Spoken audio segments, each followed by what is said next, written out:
ज्या क्षणाची तमाम खगोलप्रेमींपासून अगदी सर्वसामान्य सगळेच जण वाट पाहत होते, तो क्षण अखेर अनेक जण अनुभवतात आत्ता सुद्धा. कारण तब्बल 68 वर्षानंतर भारतात सुपरमूनचं दर्शन होत आहे. जगभरातून अनेक ठिकाणून हे सुपरमून टिपले जात आहेत. संध्याकाळी 6 वाजल्यानंतर आकारानं अतिशय मोठा आणि अतिशय तेजस्वी असा चांदोमामा पाहायला मिळतं. साधारणपणे प्रत्येक 14 पूर्ण चंद्रांच्या नंतर एक चंद्र हा सुपरमून सारखा असतो असं मानलं जातं.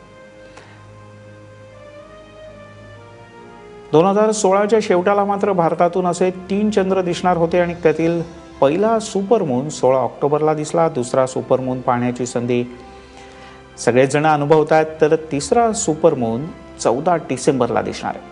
दरम्यान हा सुपरमून खास आहे कारण जानेवारी 1948 नंतर चंद्र पहिल्यांदाच पृथ्वीच्या इतक्या जवळ आहे. भविष्यात अशी संधी 2034 साली मिळू शकते.